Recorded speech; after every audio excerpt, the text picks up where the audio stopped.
Jamás pensé que las palabras más crueles de mi vida las escucharía de la boca de mi propio hijo. Ahora por fin puedes pudrirte aquí.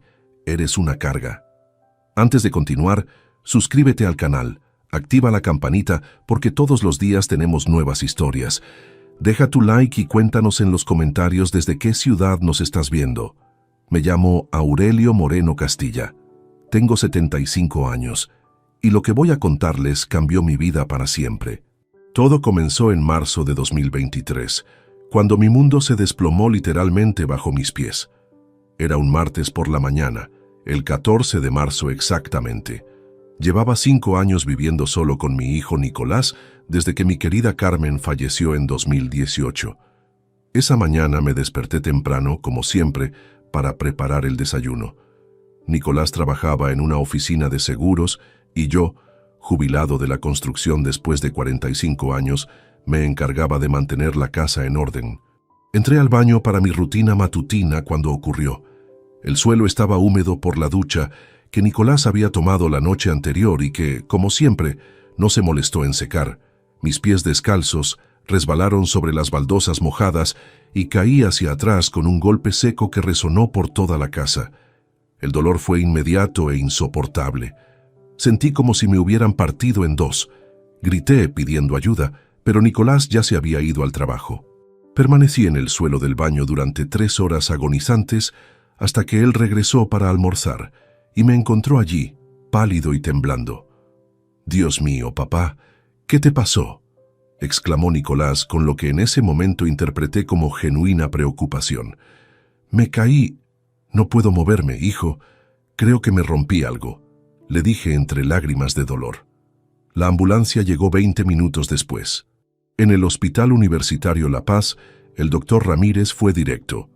Fractura de cadera severa, lesión en la columna vertebral. A mi edad, las posibilidades de recuperación completa eran mínimas. «Señor Moreno, vamos a operarlo, pero debe entender que probablemente necesitará silla de ruedas permanentemente», me explicó el cirujano, con esa frialdad profesional que intentaba ser compasiva. Durante los 2 meses de hospitalización, Nicolás me visitaba diariamente. Traía flores, se quedaba 1 hora hablando sobre su trabajo, preguntaba sobre mi estado. Yo estaba agradecido de tener un hijo tan atento. Cuando finalmente salí del hospital en mayo, la realidad me golpeó. Nuestra casa de 2 plantas no estaba preparada para una silla de ruedas. Nicolás había hecho algunas adaptaciones básicas en la planta baja, instalando barras de apoyo en el baño y reorganizando los muebles. «No te preocupes, papá. Vamos a salir adelante juntos», me dijo esa primera noche en casa, ayudándome a acostarme en la cama que habíamos movido al salón. Los primeros días fueron duros pero esperanzadores. Nicolás me ayudaba con las cosas básicas: bañarme, vestirme, preparar las comidas. Yo había ahorrado toda mi vida trabajando en la construcción y tenía una pensión decente de 1.800 euros mensuales. Decidí darle 1.200 euros cada mes para que pudiera dedicar tiempo a cuidarme en lugar de trabajar tantas horas extra. «Esto es para ayudar con los gastos de la casa y compensarte por el tiempo que dedicas a cuidarme», le dije cuando le entregué el primer sobre con el dinero. «Papá, no es necesario. Eres mi padre», respondió, pero vi cómo sus ojos se iluminaron al ver los billetes. Sin embargo, después de 3 semanas comencé a notar cambios sutiles en su comportamiento. Las sonrisas forzadas, los suspiros cuando tenía que ayudarme, la impaciencia cuando tardaba demasiado en hacer algo. Un día lo escuché hablando por teléfono con alguien. No puedo salir esta noche. Tengo que quedarme con mi padre. Sí, es agotador. No sé hasta cuándo voy a poder seguir así». Esas palabras me dolieron más que la caída misma. Comencé a darme cuenta de que mi dependencia estaba convirtiéndose en una carga para él y que los 1.200 euros mensuales no eran suficientes para comprar su paciencia o su amor filial. La situación empeoró gradualmente. Nicolás empezó a llegar tarde del trabajo, dejándome solo durante horas sin comer. A veces encontraba excusas para quedarse fuera los fines de semana, dejándome con comida preparada y la promesa de que regresaría pronto. Fue entonces cuando me di cuenta de que mi vida había cambiado para siempre, y no solo por el accidente. Mi propio hijo comenzaba a verme como un obstáculo en lugar de como su padre que lo había criado con amor después de que perdimos a Carmen. Pero esto era solo el comienzo de una traición que jamás imaginé posible. Los días se arrastraban como una pesadilla interminable. Cada mañana despertaba con la esperanza de que mi movilidad hubiera mejorado milagrosamente durante la noche, pero la silla de ruedas junto a mi cama me recordaba cruelmente mi nueva realidad. Nicolás había desarrollado una rutina mecánica conmigo. Me levantaba a las 7 de la mañana, me ayudaba a vestirme con movimientos bruscos y eficientes, preparaba un desayuno básico y se marchaba corriendo al trabajo. Por las noches regresaba cansado, malhumorado, cumpliendo con sus obligaciones filiales como quien paga una deuda pendiente. A finales de abril, la tensión en casa se había vuelto insostenible. Nicolás llegó una noche particularmente alterado, dejó caer las llaves sobre la mesa con más fuerza de la necesaria y se desplomó en el sofá. «Papá, esto no puede seguir así», dijo sin siquiera mirarme. «No puedo cuidarte las 24 horas del día y mantener mi trabajo. Los jefes ya me han llamado la atención 3 veces por llegar tarde». Sentí una punzada de culpa mezclada con tristeza. «Lo siento, hijo. Sé que no es fácil para ti». «No, no lo es», respondió con una dureza que me sobresaltó. «He estado pensando, necesitamos contratar a alguien que te cuide durante el día. Una profesional». La palabra profesional sonó extraña viniendo de él. Carmen siempre había cuidado de su madre enferma sin ayuda externa, considerándolo un honor familiar. Pero los tiempos habían cambiado y quizás Nicolás tenía razón. «¿Cuánto costaría algo así?», pregunté, aunque ya temía la respuesta. «He estado preguntando. Una cuidadora de día, de 8 de la mañana a 6 de la tarde, cuesta alrededor de 800 euros al mes, más los gastos de transporte y las vacaciones». 800 euros. Sumados a los 1.200 que ya le daba, más los gastos médicos, medicamentos y adaptaciones de la casa, estaríamos hablando de casi 2.000 euros mensuales solo para mi cuidado. «Está bien», acepté. «Si eso te ayuda a estar más tranquilo, hagámoslo». En mayo de 2023 llegó Montserrat López Torres a nuestras vidas. Era una mujer de 35 años, madre soltera, con experiencia cuidando personas mayores. Tenía una sonrisa genuina y manos suaves que contrastaban dramáticamente con la brusquedad creciente de Nicolás.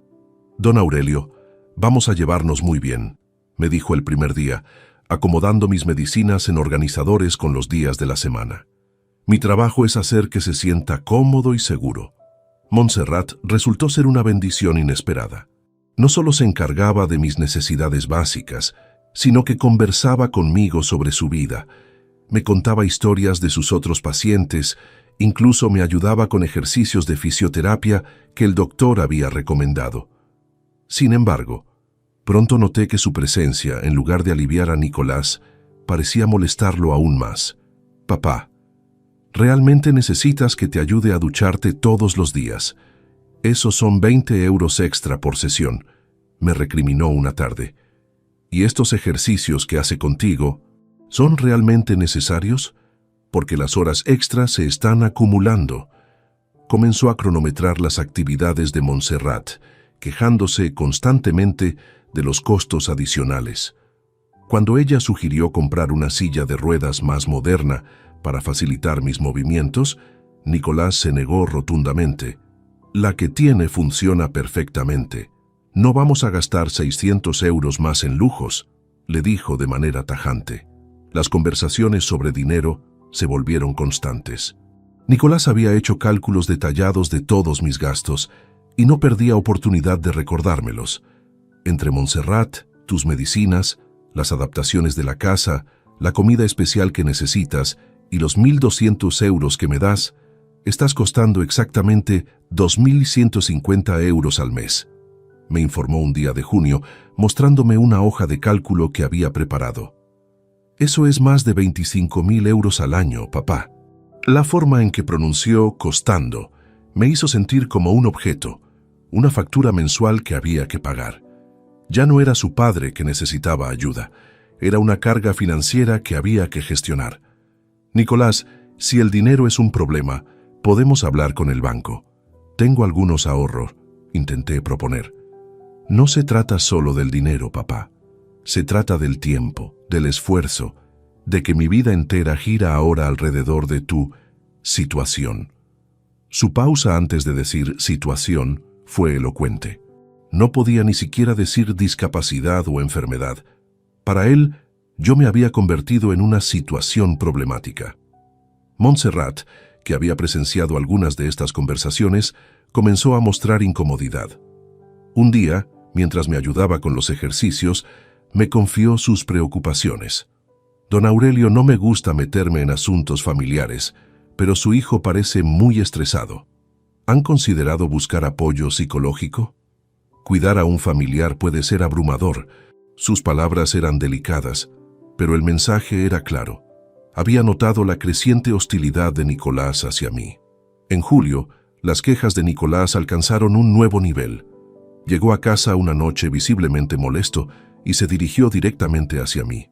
Papá, he estado haciendo números. Con tu pensión de 1.800 euros y los gastos de 2.150, estás operando con pérdidas de 350 euros mensuales. Y eso sin contar los gastos extraordinarios como las citas médicas o las emergencias. Nicolás, tengo ahorros. No te estoy arruinando, repliqué, sintiendo cómo la humillación me quemaba por dentro. No se trata de arruinarme, se trata de que esto es insostenible. No puedo seguir sacrificando mi vida y mi futuro por esto. Esa noche, acostado en mi cama adaptada en el salón, comprendí que había perdido a mi hijo mucho antes de perder mis piernas. El accidente solo había revelado quién era realmente Nicolás. Alguien que veía las relaciones familiares como transacciones comerciales. Montserrat seguía siendo mi único refugio de humanidad en aquella casa que se había vuelto fría como una clínica. Pero presentía que Nicolás estaba planeando algo y que mi pequeña isla de dignidad también estaba en peligro. Lo que no sabía era que agosto traería consigo el comienzo del fin de nuestra relación y que mi hijo ya había comenzado a tramar la traición más cruel que pudiera imaginar. Agosto llegó con un calor sofocante que parecía intensificar la tensión que se respiraba en casa. Las quejas de Nicolás sobre los gastos se habían vuelto diarias, como una letanía amarga que acompañaba cada comida, cada medicamento que tomaba, cada hora que Montserrat pasaba cuidándome. Mi hijo había comenzado a comportarse de manera extraña. Lo sorprendía mirándome fijamente cuando pensaba que no me daba cuenta, como si estuviera evaluando algo en su mente. Sus conversaciones telefónicas se habían vuelto más frecuentes y misteriosas. Cuando entraba en la habitación, colgaba rápidamente o bajaba la voz hasta convertirla en murmullos inaudibles. Una tarde de principios de agosto, mientras Montserrat me ayudaba con la fisioterapia en el jardín trasero, escuché a Nicolás hablando acaloradamente por teléfono en la cocina. Las ventanas estaban abiertas por el calor, y aunque no podía distinguir todas las palabras, algunas frases llegaron claramente hasta mis oídos. No puede seguir así indefinidamente. Está costando una fortuna. Necesito encontrar una solución permanente. El tono urgente de su voz me alarmó. Cuando Montserrat fue a buscar agua, me acerqué discretamente a la ventana para escuchar mejor. He estado investigando opciones. Hay lugares especializados. No es un asilo. Es una residencia de rehabilitación. Sí, pero no tengo que visitarlo tan seguido. Sentí como si me hubieran echado agua helada. Mi propio hijo estaba planeando deshacerse de mí, y la conversación sugería que llevaba tiempo considerando esta posibilidad. Esa noche, durante la cena, Nicolás estaba inusualmente callado. Picoteaba la comida sin apetito y me observaba con una expresión que no logré descifrar. Finalmente, rompió el silencio. Papá, he estado pensando mucho sobre tu situación. ¿Mi situación? Repetí fingiendo ignorancia sobre lo que había escuchado. Tu recuperación. Los médicos dijeron que la rehabilitación intensiva podría ayudarte a recuperar algo de movilidad, ¿verdad? Era cierto que el doctor Ramírez había mencionado esa posibilidad remota durante una de mis revisiones, aunque había sido claro en que las probabilidades eran mínimas a mi edad. Sí, lo mencionaron, pero dijeron que sería un proceso muy largo y costoso. Nicolás se inclinó hacia adelante, como si hubiera estado esperando exactamente esa respuesta. Exacto. Costoso si lo hacemos aquí, en Madrid. Pero he estado investigando, y hay centros de rehabilitación en el interior, lugares especializados donde el aire puro y la tranquilidad pueden hacer maravillas por la recuperación. Sus ojos brillaban con un entusiasmo que no había visto en meses. Continuó hablando con una fluidez que sugería un discurso ensayado. Imagínate, papá, un lugar donde te puedan dedicar atención las 24 horas del día, con fisioterapeutas especializados, equipamiento médico de primera y todo por una fracción de lo que cuesta aquí. ¿Y dónde estaría ese lugar?, pregunté, aunque una parte de mí ya temía la respuesta. En Guadalajara hay una residencia de rehabilitación llamada Villa Esperanza que tiene excelentes referencias. He estado en contacto con ellos y creen que podrías beneficiarte mucho de su programa. Villa Esperanza. El nombre sonaba demasiado perfecto, demasiado conveniente. ¿Has hablado con ellos sin consultarme?, inquirí, sintiendo una mezcla de traición e incredulidad. Papá, solo estaba recabando información. Obviamente, la decisión final es tuya. Pero piénsalo. Rehabilitación profesional, compañía de otras personas en tu misma situación, actividades diseñadas específicamente para tu recuperación.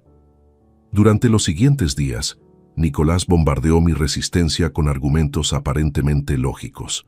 Traía folletos coloridos de supuestos centros de rehabilitación, imprimía testimonios de internet de familias satisfechas, incluso consiguió el número de teléfono de un doctor que supuestamente trabajaba en Villa Esperanza.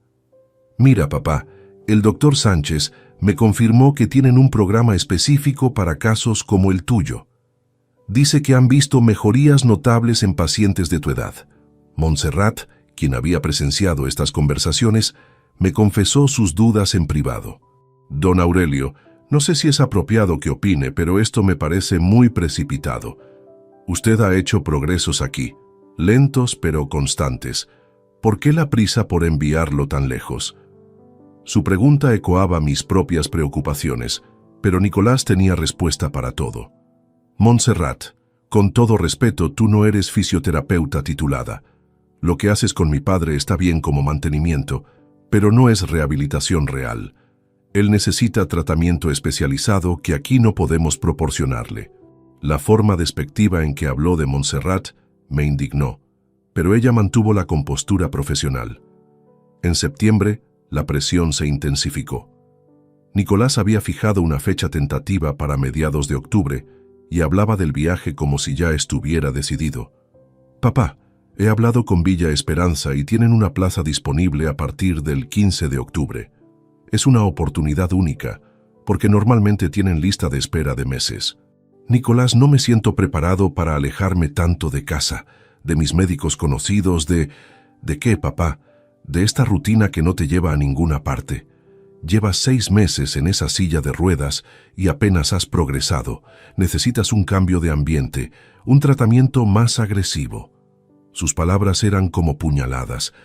Cada frase estaba calculada para hacerme sentir que mi situación actual era un fracaso, que yo era un fracaso. En octubre, durante una de nuestras conversaciones nocturnas, Nicolás jugó su carta final. Papá, he tomado una decisión. He aceptado la plaza en Villa Esperanza. Partimos el 15 de enero. ¿Partimos?, pregunté con un hilo de esperanza. Te llevo y te instalo. Es importante que veas que es un lugar seguro y profesional. Después podré visitarte los fines de semana, al principio cada 15 días, hasta que te adaptes completamente. Cada 15 días, en el mejor de los casos. Y Montserrat, su contrato terminará el 14 de enero. Ya le he avisado para que busque otro trabajo. Esa noche, después de que Nicolás se fuera a dormir, permanecí despierto en la oscuridad, procesando la realidad de mi situación. Mi hijo había planificado meticulosamente mi exilio de la única vida que conocía, del único hogar que me quedaba después de perder a Carmen. En diciembre, durante las últimas semanas antes del supuesto viaje, noté que Nicolás parecía más relajado, casi aliviado. Había comenzado a hacer planes para remodelar mi habitación. Hablaba de convertirla en una oficina doméstica. Cuando regreses completamente recuperado, tendrás una habitación renovada esperándote, me decía con una sonrisa que ahora reconozco como completamente falsa. Montserrat, durante sus últimos días de trabajo, me apretó la mano con lágrimas en los ojos. Don Aurelio, espero que encuentre la paz y la recuperación que merece, donde quiera que vaya. Sus palabras tenían un dejo de despedida definitiva, como si ella supiera algo que yo aún no quería aceptar. El 14 de enero de 2024, la noche antes del viaje, hice mi maleta con objetos personales que Nicolás había seleccionado. Ropa básica, medicamentos, algunas fotografías de Carmen. No me permitió llevar muchas cosas porque, según él, Villa Esperanza proporcionaba todo lo necesario. Esa madrugada, mientras escuchaba a Nicolás moverse por la casa preparando los últimos detalles, comprendí que mi intuición había estado correcta desde el principio. No íbamos hacia una clínica de rehabilitación. Íbamos hacia mi abandono. El 15 de enero de 2024 amaneció gris y frío, como si el cielo quisiera advertirme sobre lo que estaba por suceder. Nicolás despertó temprano, con una energía nerviosa que contrastaba con mi creciente ansiedad. Durante el desayuno, apenas probé bocado mientras él revisaba obsesivamente una lista que había preparado la noche anterior. «Papá, ¿tienes todos tus documentos? El DNI, la tarjeta sanitaria, los informes médicos», preguntó mientras guardaba mis pertenencias en una maleta más pequeña de lo que yo había imaginado.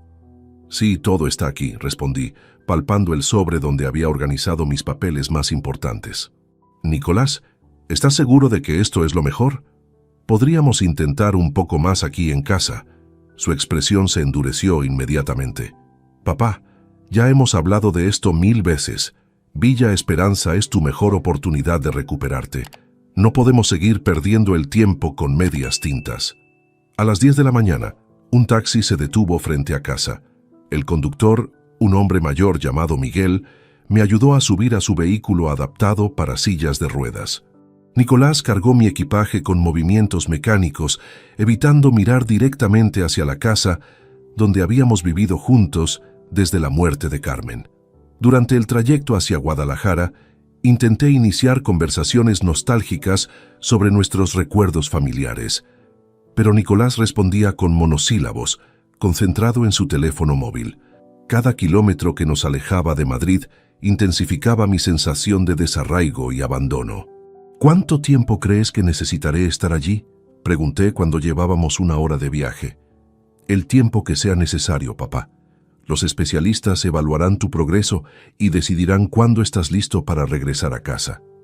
Sus palabras sonaban ensayadas, como si hubiera practicado esas respuestas para evitar comprometerse con fechas específicas. Llegamos al destino a las 12:30 del mediodía. Cuando vi el letrero «Residencia San Rafael», mi corazón se detuvo. No decía Villa Esperanza ni Centro de Rehabilitación. Era simplemente un asilo pintado de blanco desgastado, con jardines descuidados y una arquitectura que gritaba «Institución geriátrica». «Nicolás, esto no es lo que me describiste», dije con voz temblorosa, sintiendo cómo la realidad me golpeaba como un martillo. «Es el mismo lugar, papá. Solo han cambiado el nombre recientemente. La administración es nueva y están modernizando las instalaciones». Su mentira fue tan descarada que incluso el taxista Miguel me miró por el espejo retrovisor con expresión de pena. En ese momento comprendí que todo había sido una elaborada farsa. Los folletos, las llamadas telefónicas, el doctor Sánchez, todo inventado para convencerme de aceptar mi propio destierro. En la recepción nos atendió una mujer eficiente llamada Patricia, que trató todo el proceso como una transacción comercial rutinaria. Habló directamente con Nicolás, como si yo fuera un paquete que estaba siendo entregado. «Señor Moreno, aquí tiene la documentación del ingreso. Su padre estará en la habitación 247, que comparte con el señor Tomás Ruiz, un caballero muy tranquilo. Las visitas son los miércoles y domingos de 3 a 5 de la tarde. Perfecto, respondió Nicolás sin consultar mi opinión sobre nada. ¿Y los gastos mensuales? 1. 400 euros al mes, que incluye alojamiento, manutención, cuidados básicos y actividades recreativas. Los gastos médicos extraordinarios se facturan por separado. Mientras firmaba los papeles, Nicolás parecía calculando mentalmente. Sus 1.400 euros de gastos contra los 2.150 que yo costaba en casa representaban un ahorro considerable para él. ¿Puedo ver mi habitación?, pregunté débilmente, necesitando procesar lo que estaba ocurriendo. Patricia me condujo por pasillos que olían a desinfectante y tristeza. Los residentes que veíamos parecían fantasmas de sí mismos, algunos dormitando en sillones frente a un televisor que nadie parecía estar viendo realmente. La habitación 247 era pequeña y espartana. 2 camas individuales, un armario compartido, una mesilla de noche para cada ocupante y una ventana que daba a un patio interior sin vida.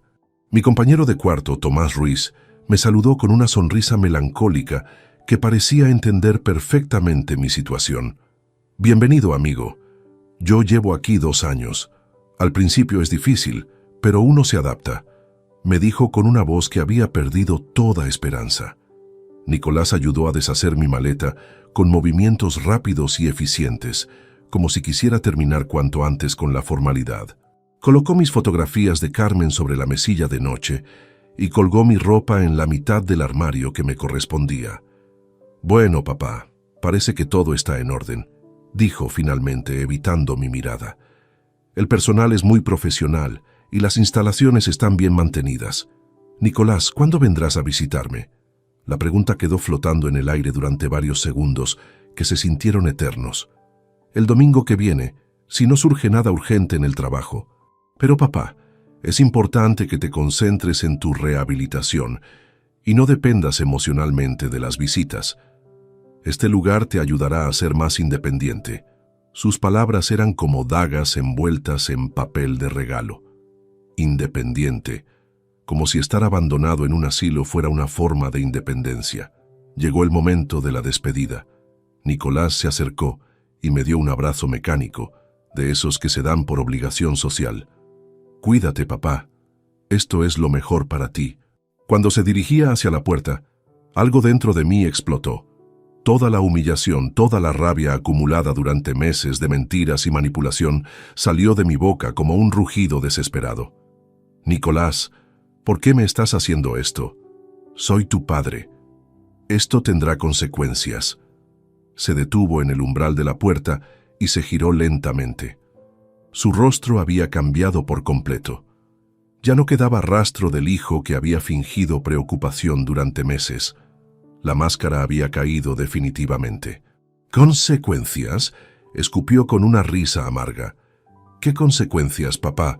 Eres un viejo inválido sin amigos, sin poder, sin nada más que una pensión miserable.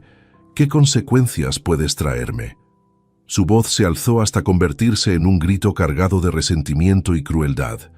«Ahora por fin puedes pudrirte aquí. Eres una carga que he llevado durante demasiado tiempo. Este lugar es exactamente donde perteneces». Las palabras resonaron por toda la habitación como latigazos. Tomás, mi compañero de cuarto, se había quedado completamente inmóvil, claramente chocado por la brutalidad de la escena. «No puedo seguir sacrificando mi vida por alguien que ya no tiene futuro», continuó Nicolás, como si años de frustración reprimida se derramaran de una vez. «Necesito vivir mi propia vida sin tener que limpiar tus babas y escuchar tus quejas todos los días». Y con esas palabras se marchó.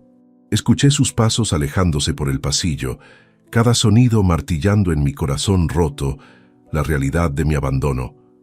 Permanecí inmóvil en mi silla de ruedas durante lo que parecieron horas, mirando la puerta por donde había desaparecido mi hijo. Tomás se acercó y puso una mano temblorosa sobre mi hombro. «Tranquilo, amigo. Al principio duele mucho, pero el dolor se vuelve más llevadero con el tiempo». Esa noche, acostado en una cama extraña, en una habitación que olía a vejez y desesperanza, lloré por primera vez desde la muerte de Carmen. no solo por mi situación, sino por haber perdido al hijo que creía conocer, por haber criado a un hombre capaz de tanta crueldad hacia quien le dio la vida.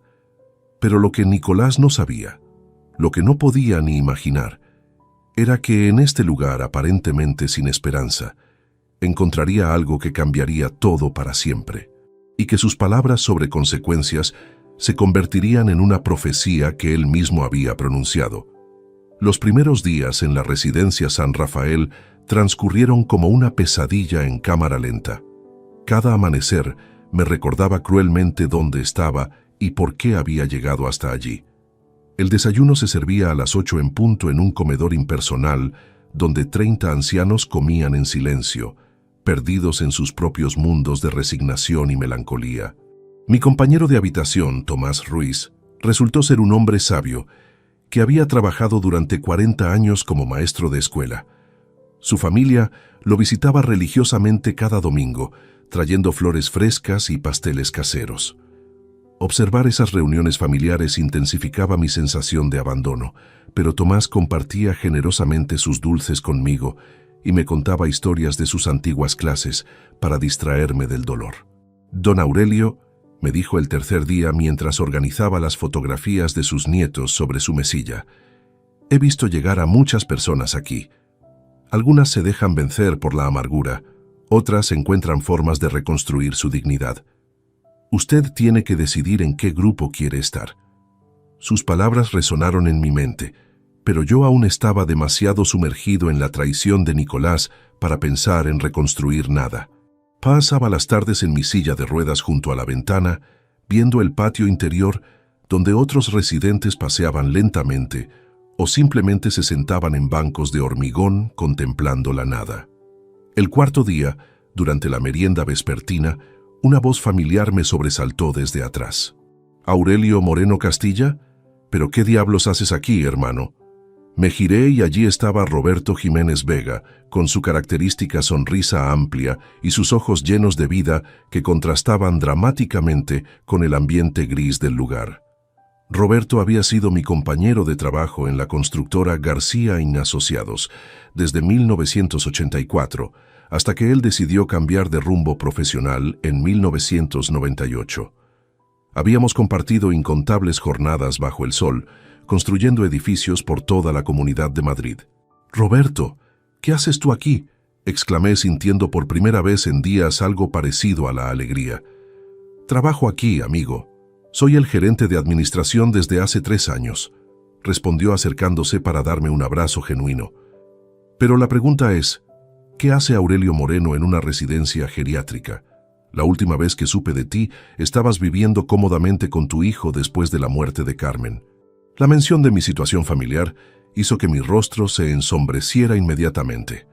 Roberto, que siempre había sido perspicaz para leer las emociones, se dio cuenta enseguida. «Ven, vamos a mi oficina. Allí podremos hablar con tranquilidad». Su oficina era un oasis de calidez humana en aquel lugar institucional. Las paredes estaban cubiertas de fotografías de residentes en actividades recreativas, diplomas de cursos de geriatría y una planta verde que cuidaba personalmente. Me sirvió café en una taza de porcelana real, no en los vasos de plástico del comedor. «Cuéntame qué ha pasado, Aurelio, y no me vengas con evasivas porque te conozco desde hace 40 años». Durante la siguiente hora le relaté toda la historia.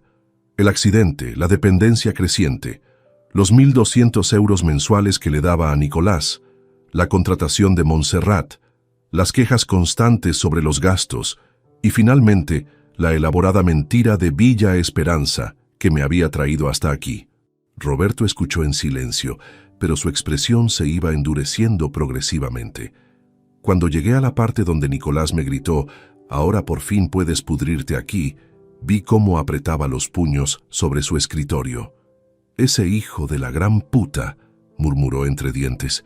«Perdona la expresión, Aurelio, pero lo que tu hijo ha hecho contigo es absolutamente despreciable. Roberto, tal vez yo fui una carga demasiado pesada para él. Los gastos eran altos y él es joven, tiene derecho a vivir su vida». «No digas tonterías», interrumpió Roberto golpeando la mesa. Tú criaste a ese muchacho solo después de que Carmen murió. Trabajaste como un animal durante 45 años para darle una educación y un hogar. Nicolás tiene una obligación moral contigo que va más allá del dinero. Se levantó de su silla y comenzó a caminar por la oficina, claramente agitado. Además, Aurelio, hay algo que no cuadra en toda esta historia. Si tu pensión es de 1.800 euros y los gastos totales eran 2.150, hablamos de una diferencia de apenas 350 euros mensuales. Cualquier hijo decente habría puesto esa diferencia de su bolsillo sin pestañear. Tenía razón, por supuesto. La cantidad no era astronómica para alguien con un trabajo estable como Nicolás. Pero hay más, continuó Roberto. El costo de esta residencia es de 1.400 euros mensuales. Eso significa que tu hijo está ahorrando 750 euros cada mes deshaciendo de ti. Esto no fue una decisión emocional desesperada. Fue un cálculo financiero frío. La revelación me golpeó como un puñetazo en el estómago. No solo había sido abandonado, sino que mi abandono representaba un beneficio económico para Nicolás. Roberto, da igual los números. El daño ya está hecho. Estoy aquí y aquí me quedaré hasta que... ¿Hasta que qué? Me interrumpió. ¿Hasta que te dejes morir de tristeza? Aurelio, te conozco. Eres un luchador. El hombre que construyó medio Madrid a golpe de pico y pala no puede rendirse ante el primer revés. Me quedé callado, procesando sus palabras. Roberto se sentó frente a mí y me miró directamente a los ojos. Escúchame bien, amigo. Tu hijo cree que eres un viejo indefenso sin recursos ni contactos. Pero está equivocado. Sigues teniendo amigos que te respetan, sigues teniendo dignidad y sigues teniendo derechos. ¿Qué estás sugiriendo? Estoy sugiriendo que no permitas que este abuso quede impune. Tu hijo necesita entender que las acciones tienen consecuencias, especialmente cuando se trata de familia. Roberto abrió un cajón de su escritorio y sacó una agenda telefónica gastada. ¿Recuerdas a tu hermano Tomás? El que se mudó a Villanueva del Río después de vender su parte del negocio familiar en los años 90. Por supuesto que recordaba a Tomás. Habíamos tenido contacto esporádico durante los últimos años, principalmente tarjetas de Navidad y alguna llamada ocasional en cumpleaños familiares. Sí, pero ¿qué tiene que ver Tomás con todo esto? Aurelio, tu hermano no vendió su parte del negocio familiar, la expandió. Tomás Moreno es ahora el propietario de Construcciones Moreno S.L., una de las empresas de desarrollo inmobiliario más importantes de Castilla-La Mancha. Su compañía vale más de 40 millones de euros. La información me dejó boquiabierto. Durante todos estos años, Tomás había mantenido un perfil discreto sobre su éxito empresarial. ¿Cómo sabes todo eso? Porque el año pasado su empresa construyó el nuevo ala de esta residencia. Yo trabajé directamente con él durante 3 meses. Cuando mencioné que tenía un viejo amigo llamado Aurelio Moreno, me preguntó si era su hermano. Le dije que sí, pero que habías perdido contacto. Roberto cerró la agenda y me miró con una sonrisa que conocía bien.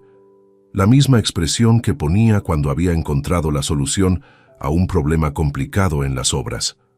Aurelio, tu hermano me preguntó específicamente por ti. Quería saber cómo estabas, si necesitabas algo. Le dije que estabas bien, cuidado por tu hijo. Pero ahora que conozco la verdad, Roberto, ¿qué estás pensando hacer? Voy a llamar a Tomás y contarle exactamente lo que tu hijo te ha hecho. Tu hermano tiene derecho a saber que has sido abandonado mientras tu familia le miente sobre tu bienestar. La propuesta me aterrorizó y me emocionó a la vez. Por un lado, la idea de que Tomás supiera de mi humillación me avergonzaba profundamente. Por otro lado, la perspectiva de reconectarme con la única familia que me quedaba despertaba una esperanza que creía muerta. ¿Y si Tomás no quiere involucrarse? Es mayor, tiene su propia vida. Aurelio, tu hermano, construyó un imperio empresarial, pero nunca se casó, nunca tuvo hijos. Tú eres su única familia real. Cuando sepa lo que ha pasado, te garantizo que tomará cartas en el asunto. Esa noche, acostado en mi cama de la residencia, no pude dormir. Las palabras de Roberto resonaban en mi mente como campanas de esperanza.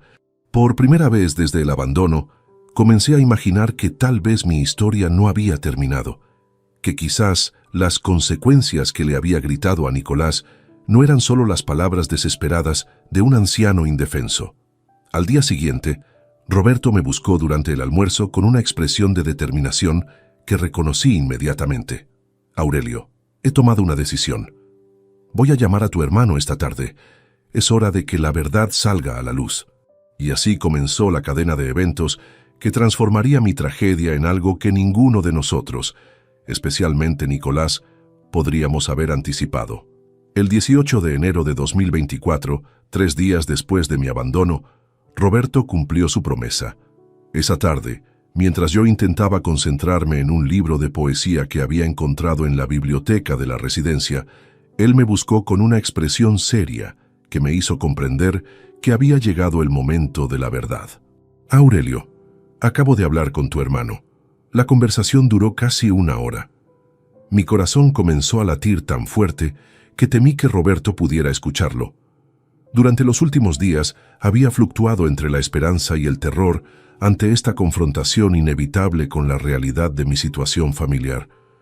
¿Cómo se lo tomó? Roberto se sentó frente a mí en uno de los sillones del salón común, donde varios residentes jugaban dominó o simplemente dormitaban frente al televisor. Su expresión era una mezcla de satisfacción y preocupación. Al principio no me creyó. Me dijo que Nicolás lo había llamado hace 2 semanas para decirle que estabas perfectamente, viviendo cómodamente en casa, recibiendo cuidados excelentes. La revelación me confirmó lo que ya sospechaba. Nicolás había estado mintiendo sistemáticamente a toda la familia sobre mi verdadera situación. ¿Qué le dijiste exactamente? Le conté toda la historia desde el principio. El accidente, la dependencia, los 1.200 euros mensuales, Montserrat, las quejas constantes sobre los gastos. Le expliqué cómo te engañó con la mentira de Villa Esperanza y las palabras exactas que te gritó antes de abandonarte aquí. Roberto hizo una pausa, como si estuviera recordando la intensidad de aquella conversación telefónica. Cuando llegué a la parte donde Nicolás te dijo, ahora por fin puedes pudrirte aquí, tu hermano guardó silencio durante casi 1 minuto. Pensé que se había cortado la llamada. ¿Y luego? Luego explotó. Nunca había escuchado a un hombre de su edad usar un lenguaje tan colorido. Llamó a Nicolás de todo menos bonito. Dijo que siempre había desconfiado de ese muchacho, que le parecía demasiado interesado en asuntos materiales y poco afectivo contigo. La descripción me sorprendió. Durante las pocas ocasiones en que Tomás y Nicolás habían coincidido en reuniones familiares, mi hermano siempre había sido cordial y educado con su sobrino. Tomás es muy observador, Aurelio. Me dijo que durante la Navidad de 2022, cuando tú aún podías caminar, notó cómo Nicolás constantemente desviaba las conversaciones hacia temas de dinero y herencias. Aparentemente, tu hijo le preguntó varias veces sobre el valor de sus propiedades y su empresa. Esta información me perturbó profundamente. Significaba que Nicolás había estado evaluando económicamente a la familia incluso antes de mi accidente, como si estuviera haciendo inventario de futuros beneficios. Roberto, mi hermano está molesto conmigo por no haberle contado mi situación. Todo lo contrario, está furioso consigo mismo por no haber mantenido contacto más estrecho contigo. Me dijo que si hubiera sabido la verdad, habría intervenido inmediatamente. Roberto se inclinó hacia adelante, bajando la voz para asegurar privacidad en nuestra conversación. Aurelio, tu hermano me hizo muchas preguntas específicas sobre esta residencia, sobre tu estado de salud, sobre tus necesidades económicas. También preguntó sobre las instalaciones médicas, las actividades rehabilitadoras, la calidad de la atención. ¿Para qué quería saber todo eso? Creo que está evaluando opciones para sacarte de aquí. Me pidió que te dijera que no te preocuparas, que él se haría cargo de la situación. La perspectiva de ser rescatado me llenaba de esperanza, pero también de aprensión. No quería convertirme en una carga para Tomás después de haber sido rechazado por mi propio hijo. Roberto, no quiero que mi hermano se sienta obligado a... Para el carro, Aurelio, me interrumpió. Tu hermano no habló de obligación, habló de vergüenza familiar. Me dijo textualmente, Los Moreno no abandonamos a los nuestros. Si Nicolás no entiende eso, es que no es realmente un Moreno. Esas palabras resonaron en mi corazón como un bálsamo curativo. Después de días sintiéndome como un desecho humano, alguien de mi sangre reafirmaba mi valor como persona y como miembro de la familia. ¿Cuáles son sus planes? Primero quiere venir a visitarte personalmente. Me dijo que partirá de Villanueva del Río mañana por la mañana y llegará aquí alrededor del mediodía. Quiere evaluar tu estado con sus propios ojos y conocer los detalles de tu situación médica. La noticia me emocionó tanto que sentí lágrimas formándose en mis ojos. Hacía más de 2 años que no veía a Tomás en persona. Segundo, continuó Roberto, quiere confrontar a Nicolás sobre sus mentiras, pero antes de hacer eso, quiere asegurar tu bienestar y tomar decisiones sobre tu futuro. ¿Qué tipo de decisiones? Roberto sonrió por primera vez en toda la conversación. Tu hermano me hizo una pregunta muy específica. ¿Crees que Aurelio estaría dispuesto a mudarse a Villanueva del Río si yo le ofreciera una casa adaptada para sus necesidades? Cuando le dije que seguramente sí, me respondió, entonces empezaré a hacer las gestiones necesarias. La propuesta me dejó sin habla. Villanueva del Río era una ciudad pequeña pero próspera en la provincia de Guadalajara, conocida por su tranquilidad y su paisaje hermoso. La idea de vivir cerca de mi hermano, en un ambiente cálido y familiar, contrastaba dramáticamente con la frialdad institucional de la residencia. Roberto, ¿crees que Tomás habla en serio o está actuando por impulso emocional? Aurelio, tu hermano no es un hombre impulsivo. Durante los 3 meses que trabajé con él en la construcción del ala nueva, lo observé tomar decisiones. Es meticuloso, calculador, pero también generoso con quienes considera dignos de su lealtad. Roberto se levantó y me puso una mano en el hombro. Además, me contó algo que te va a sorprender. Tu hermano nunca se casó ni tuvo hijos por decisión propia. Me dijo que su empresa y su éxito financiero no tenían sentido si no podía compartirlos con familia. Aparentemente, siempre pensó que ustedes dos envejecerían juntos, apoyándose mutuamente. Esa revelación me conmovió profundamente. Durante años había asumido que Tomás prefería la soledad, que su éxito empresarial era suficiente compañía. Nunca imaginé que también se sintiera solo o que valorara nuestro vínculo fraternal tanto como yo. ¿Mencionó algo sobre Nicolás?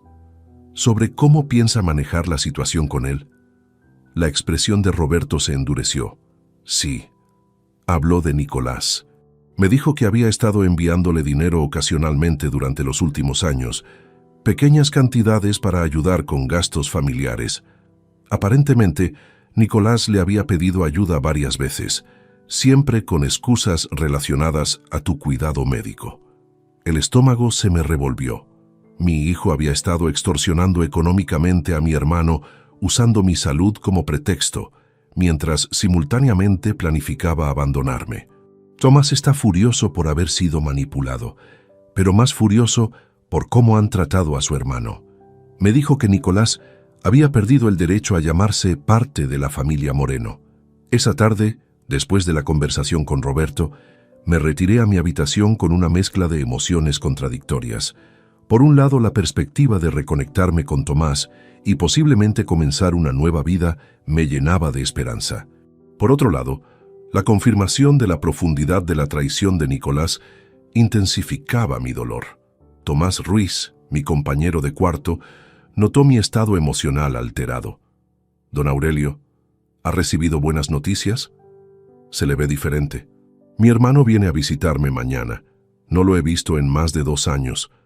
Eso es maravilloso. La familia verdadera siempre encuentra la manera de reunirse. Sus palabras me hicieron reflexionar sobre el concepto de familia verdadera. Nicolás era mi hijo biológico, pero había demostrado ser incapaz de amor incondicional. Tomás era mi hermano, separado por años y kilómetros, pero había respondido inmediatamente cuando supo de mi necesidad. Esa noche, por primera vez desde mi llegada a la residencia, me acosté con una sensación de expectativa positiva. Mañana vería a Tomás y quizás comenzaría el proceso de reconstruir mi vida con la ayuda de la única familia que realmente me valoraba.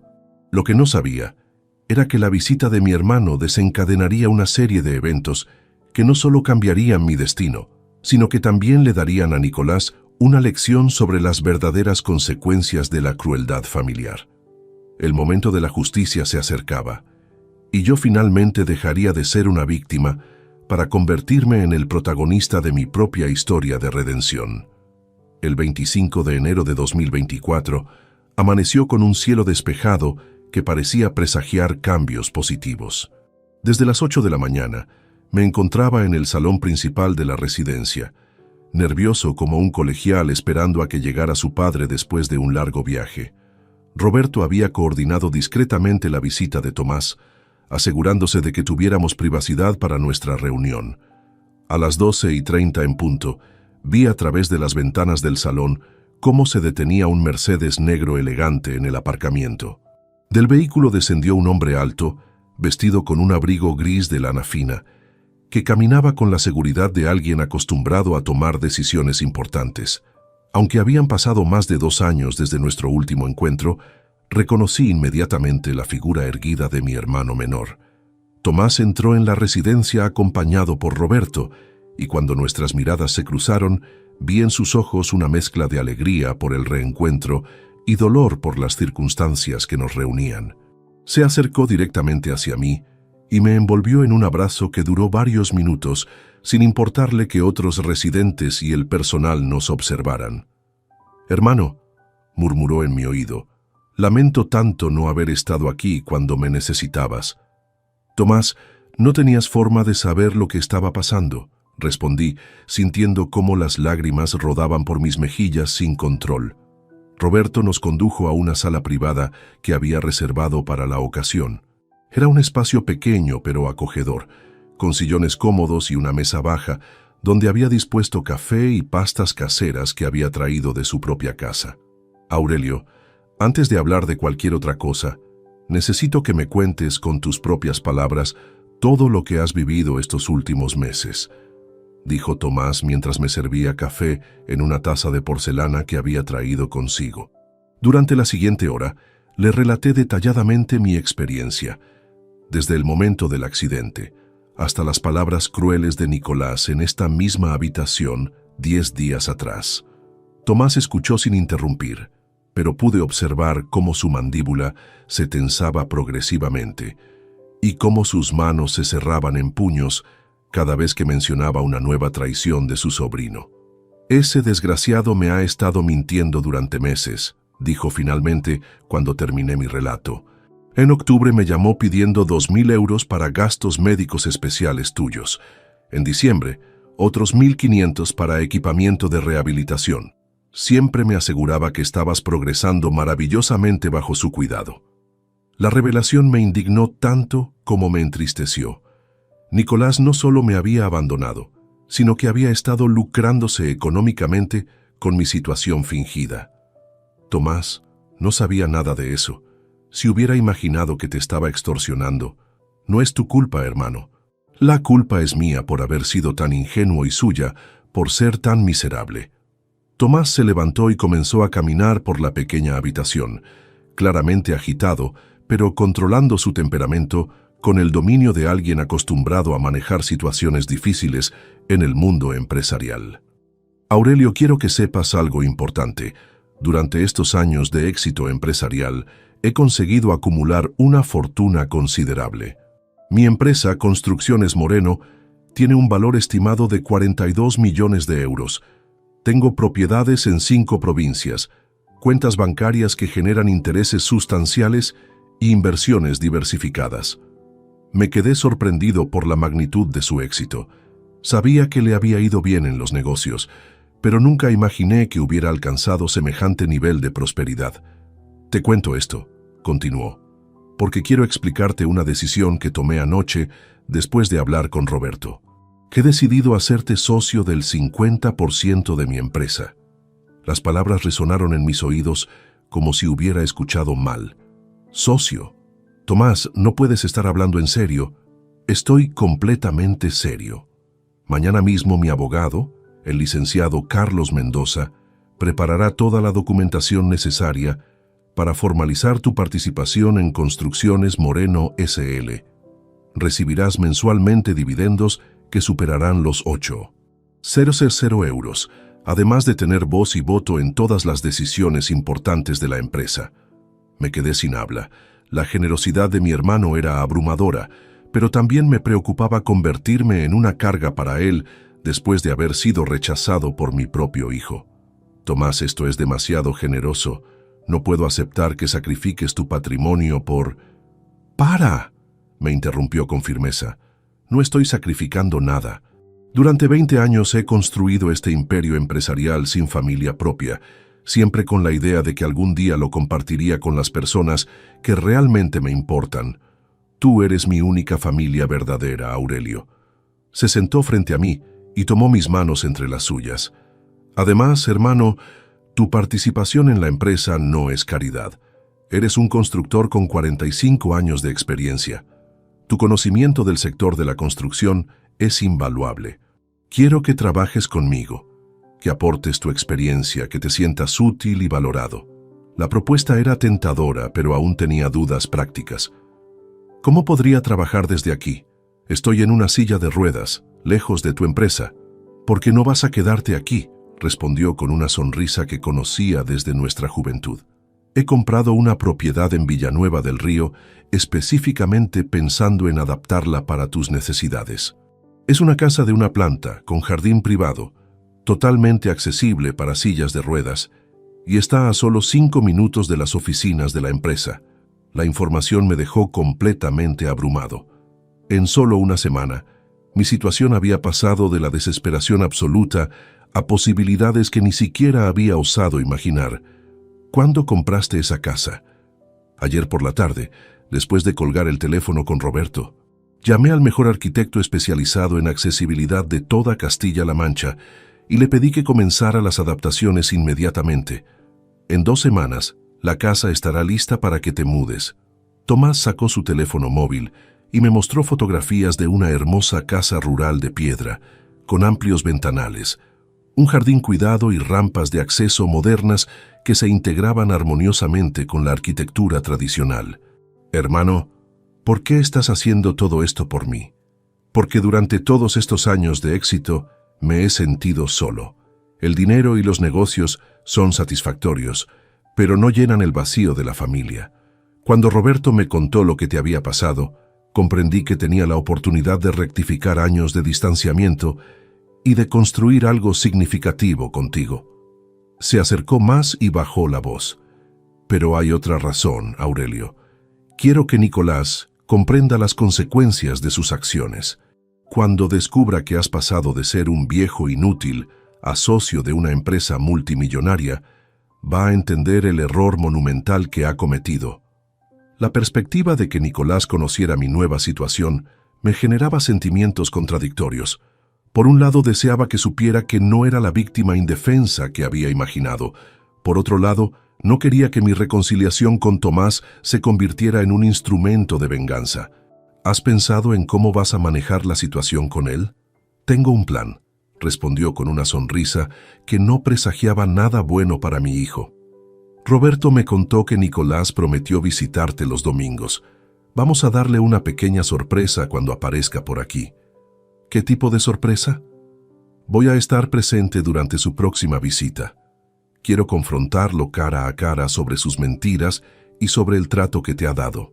Pero antes de eso, quiero que tengas en tus manos toda la documentación de tu nueva situación empresarial. Tomás se levantó y caminó hacia la ventana, contemplando el jardín de la residencia donde algunos ancianos paseaban lentamente. Aurelio, tu hijo cree que eres un hombre sin recursos, sin poder, sin opciones. Se equivoca completamente. Cuando descubra quién eres realmente ahora, va a tener que enfrentarse a las consecuencias de haber subestimado a la familia Moreno. Esa tarde, después de que Tomás se marchara con la promesa de regresar en 2 días, con toda la documentación legal, me quedé en el salón de la residencia reflexionando sobre los eventos extraordinarios del día. En solo 7 horas, Había pasado de ser un anciano abandonado a convertirme en socio de una empresa multimillonaria, con una casa propia esperándome y la perspectiva de una nueva vida llena de propósito. Roberto se acercó durante la cena con una expresión de satisfacción evidente. ¿Cómo te sientes, Aurelio? Abrumado, agradecido, esperanzado y un poco asustado, admití honestamente. ¿Asustado de qué? De que todo esto sea demasiado bueno para ser verdad, de que mi hermano se arrepienta, de lo que pasará cuando Nicolás se entere. Roberto se sentó a mi lado y me puso una mano en el hombro. Tu hermano no es un hombre impulsivo. Lo que ha decidido hacer contigo lo ha pensado cuidadosamente. En cuanto a Nicolás, bueno, como él mismo dijo, las acciones tienen consecuencias. Esa noche, acostado en mi cama de la residencia que pronto abandonaría para siempre, pensé en las palabras proféticas que le había gritado a Nicolás el día de mi abandono. Esto tendrá consecuencias. En aquel momento las había pronunciado desde la desesperación y la impotencia.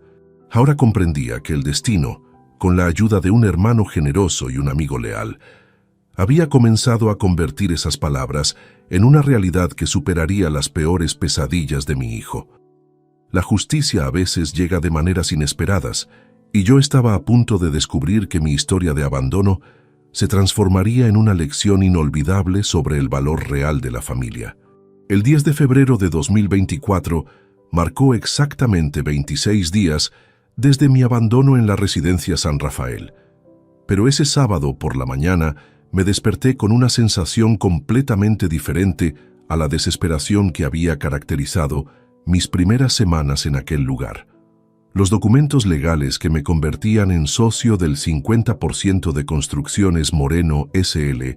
reposaban cuidadosamente organizados en el cajón de mi mesilla de noche, junto con las llaves de mi futura casa en Villanueva del Río. Tomás había cumplido meticulosamente cada una de sus promesas. El licenciado Carlos Mendoza había visitado la residencia 3 días atrás para formalizar toda la documentación empresarial, explicándome detalladamente mis nuevos derechos y responsabilidades como copropietario de una compañía valorada en 42 millones de euros. Las fotografías de la casa adaptada mostraban un hogar completamente renovado, con tecnología domótica, jardines cuidados por profesionales y un despacho diseñado específicamente para que pudiera trabajar cómodamente desde mi silla de ruedas. Roberto había sido fundamental en la coordinación de todos estos preparativos, manteniendo absoluta discreción sobre mi transformación económica. Para el resto del personal y los residentes de San Rafael, yo seguía siendo simplemente Aurelio Moreno, el anciano abandonado por su hijo que recibía visitas ocasionales de su hermano empresario. Esa mañana, mientras desayunaba tranquilamente en el comedor junto a mi compañero Tomás Ruiz, Roberto se acercó a nuestra mesa con una expresión que mezclaba anticipación y cierta preocupación. Aurelio, acabo de recibir una llamada en recepción. Tu hijo viene a visitarte esta tarde. Llegará alrededor de las 3. La noticia me causó una descarga de adrenalina inmediata. Habían transcurrido casi 4 semanas desde aquella terrible despedida, y aunque había esperado que Nicolás apareciera eventualmente, la realidad de su visita inminente me generaba una mezcla compleja de nerviosismo y anticipación. ¿Mencionó algo específico sobre el motivo de su visita?, pregunté, intentando mantener la compostura. No, solo dijo que necesitaba verte por un asunto importante y preguntó si podía hablar contigo en privado. Roberto se inclinó ligeramente hacia mí, bajando la voz para asegurar confidencialidad. Tu hermano llegará a las 2:30. Quiere estar presente cuando Nicolás aparezca, pero oculto inicialmente. Tenemos preparada la sala de reuniones privada donde podrás recibir a tu hijo, y Tomás esperará en mi oficina hasta el momento apropiado para hacer su entrada. El plan me parecía perfectamente orquestado, pero también me generaba cierta aprensión. Confrontar a Nicolás sobre sus mentiras y traiciones era necesario, pero también doloroso. A pesar de todo lo que me había hecho, seguía siendo mi hijo. Roberto, ¿crees que estamos haciendo lo correcto? Tal vez deberíamos darle una oportunidad de explicarse antes de... Aurelio, me interrumpió Tomás Ruiz, mi compañero de habitación, quien había escuchado nuestra conversación. He observado muchas reuniones familiares en este lugar durante 2 años. Los hijos que abandonan a sus padres por razones económicas no regresan por remordimientos, regresan porque necesitan algo más. Sus palabras resonaron con una sabiduría nacida de la experiencia y la observación. Roberto asintió gravemente. Tu compañero tiene razón. Después de 26 días sin noticias, la súbita urgencia de Nicolás por verte sugiere motivaciones específicas. A las 2:30 en punto, Tomás llegó a la residencia conduciendo su Mercedes con la puntualidad característica de un hombre de negocios exitoso. Vestía un traje azul marino impecable y portaba un maletín de cuero que contenía copias adicionales de todos los documentos empresariales, por si fueran necesarios durante la confrontación. «¿Cómo te sientes, hermano?», me preguntó mientras Roberto nos acompañaba hacia la sala de reuniones privada. «Nervioso, pero determinado. Durante estos días he tenido tiempo para reflexionar sobre todo lo que Nicolás me hizo, y creo que merece conocer las consecuencias de sus decisiones». «Perfecto. Recuerda que no estás solo en esto. Tengo muchas ganas de hablar cara a cara con ese sobrino mío sobre sus métodos de extorsión familiar». La sala de reuniones había sido preparada cuidadosamente. Mi silla de ruedas estaba posicionada frente a la puerta, con los documentos empresariales estratégicamente colocados sobre la mesa, parcialmente visibles, pero no obviamente expuestos. Tomás se retiró a la oficina de Roberto, desde donde podría escuchar toda la conversación a través del intercomunicador interno. A las 3:05 escuchamos el sonido familiar de pasos rápidos aproximándose por el pasillo. Roberto abrió la puerta y apareció Nicolás, vestido con ropa casual pero claramente nervioso. Su aspecto físico había cambiado ligeramente durante estas semanas. Parecía más delgado, tenía ojeras pronunciadas y su cabello mostraba signos de descuido. «Hola, papá», dijo con una sonrisa forzada que no alcanzaba sus ojos. «¿Cómo te encuentras?» «Mejor de lo que esperabas, aparentemente», respondí con una calma que me sorprendió a mí mismo. Roberto se retiró discretamente, cerrando la puerta tras él. Nicolás se sentó frente a mí, mirando nerviosamente alrededor de la sala antes de fijar su atención en los papeles que había sobre la mesa. «¿Qué son esos documentos?», preguntó con curiosidad evidente. «Asuntos legales rutinarios de la residencia», mentí deliberadamente, queriendo observar hacia dónde se dirigía la conversación. Nicolás asintió, aparentemente tranquilizado, y se inclinó hacia adelante con una expresión que intentaba transmitir preocupación filial. «Papá, he venido porque tengo un problema serio. Los gastos de la casa se han disparado últimamente. Las facturas de electricidad, el seguro del hogar, los impuestos municipales, todo ha subido muchísimo». Ahí estaba. Tal como Tomás Ruiz había predicho, Nicolás no había venido por remordimientos o preocupación genuina. Había venido porque necesitaba dinero. «¿Y qué tiene que ver eso conmigo?», pregunté manteniendo un tono neutral. «Bueno, necesito acceso a tu cuenta bancaria para poder pagar algunos gastos urgentes, solo temporalmente hasta que mi situación laboral se estabilice». La desvergüenza de su petición me dejó momentáneamente sin palabras. Después de abandonarme con palabras crueles, regresaba pidiendo acceso a mi dinero como si nada hubiera pasado. «Nicolás, ¿recuerdas las últimas palabras que me dijiste en esta misma sala?». Su rostro se tensó ligeramente. «Papá, estaba muy estresado ese día. No hablaba en serio. Sabes que te quiero y que solo quiero lo mejor para ti. ¿Lo mejor para mí era pudrirme aquí como una carga inútil?». Esas fueron palabras dichas en un momento de frustración, pero ahora he reflexionado y creo que podríamos encontrar una solución que beneficie a ambos. ¿Qué tipo de solución? Nicolás se animó visiblemente, interpretando mi pregunta como una apertura a la negociación. Podría visitarte más frecuentemente, tal vez traerte algunas comodidades extras, incluso considerar llevarte a casa los fines de semana. Pero necesito que me ayudes con estos gastos inesperados. La propuesta era tan cínicamente calculada que sentí una mezcla de indignación y tristeza profunda. Mi propio hijo estaba intentando chantajearme emocionalmente después de haberme abandonado. «¿Cuánto dinero necesitas exactamente?». Unos 3.000 euros para cubrir los gastos más urgentes. Y tal vez podrías darme acceso regular a tu cuenta, digamos 1.500 euros mensuales, para asegurar que la casa se mantenga en buenas condiciones para cuando regreses. Cuando regreses. Ni siquiera tenía la decencia de ser honesto sobre sus intenciones reales. Nicolás, antes de tomar cualquier decisión sobre dinero, me gustaría que conocieras algunos cambios recientes en mi situación. Extendí la mano hacia los documentos que había sobre la mesa y tomé el contrato de Sociedad de Construcciones Moreno S.L. ¿Qué es eso?, preguntó con curiosidad genuina. Lee tú mismo. Nicolás tomó el documento y comenzó a leer.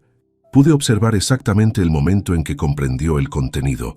Sus ojos se abrieron completamente, su rostro palideció y sus manos comenzaron a temblar ligeramente. ¿Esto es real?, murmuró, revisando obsesivamente los sellos oficiales y las firmas legales. Completamente real. Soy socio del 50% de una empresa valorada en 42 millones de euros.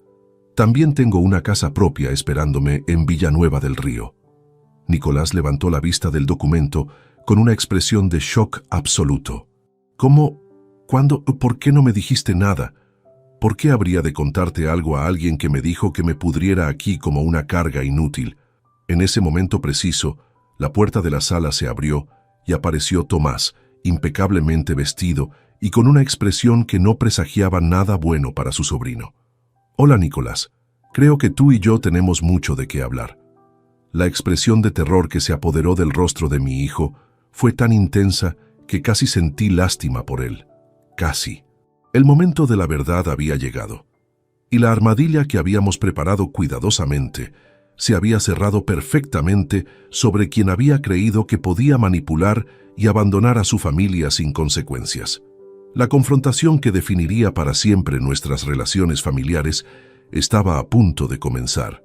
La entrada de Tomás en la sala de reuniones cambió instantáneamente la atmósfera del encuentro. Nicolás, que segundos antes intentaba procesar la documentación empresarial que tenía entre sus manos, ahora se encontraba frente al tío al que había estado mintiendo y extorsionando durante meses. Su rostro transitó rápidamente del shock inicial al pánico absoluto. «Tío Tomás, no sabía que estabas aquí», balbuceó Nicolás, intentando recomponer una apariencia de normalidad mientras dejaba caer nerviosamente los documentos sobre la mesa. «Estoy seguro de que no lo sabías», respondió Tomás con una sonrisa fría que yo conocía desde nuestra juventud, la misma expresión que ponía cuando se preparaba para confrontar a alguien que lo había traicionado. De hecho, hay muchas cosas que aparentemente no sabías cuando decidiste convertirte en un mentiroso profesional. Tomás cerró la puerta tras él y se dirigió lentamente hacia la mesa, colocándose de pie junto a mi silla de ruedas en una clara demostración de solidaridad fraternal. Su presencia física imponente, combinada con la autoridad que emanaba después de décadas dirigiendo una empresa exitosa, creaba una atmósfera intimidante que claramente perturbaba a Nicolás.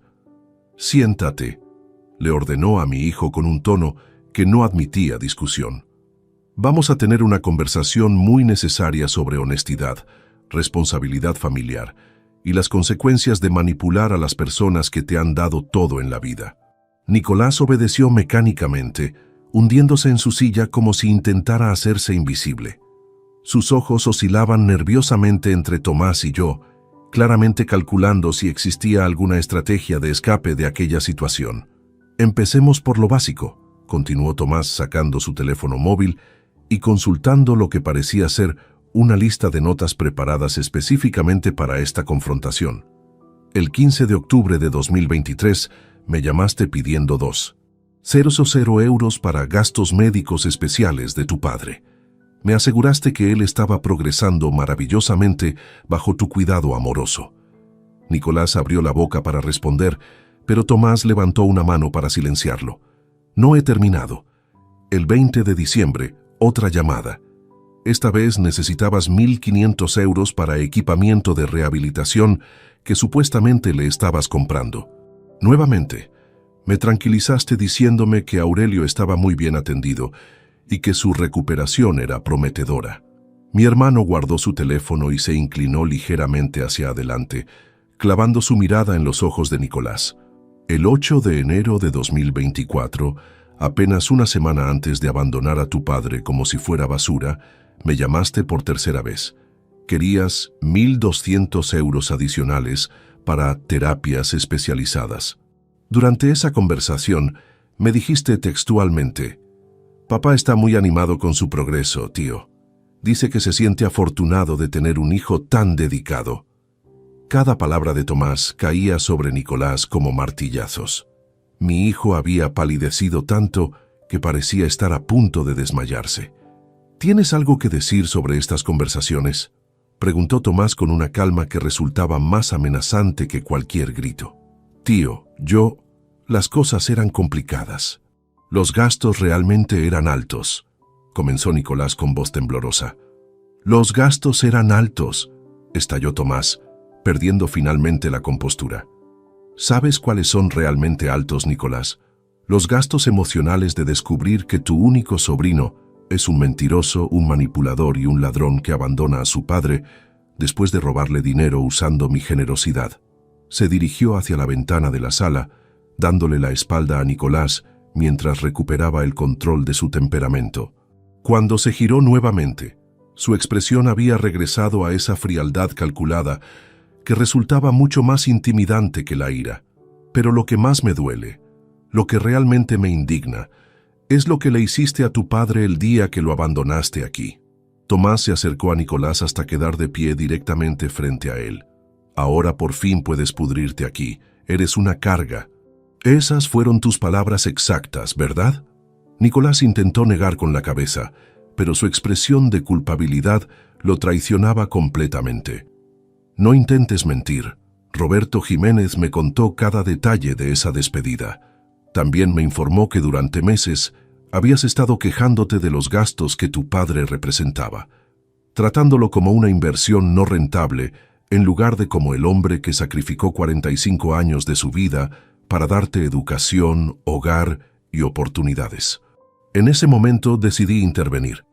Durante toda mi vida había permitido que otros hablaran por mí en momentos cruciales, pero esta vez necesitaba expresar directamente mis sentimientos a mi hijo.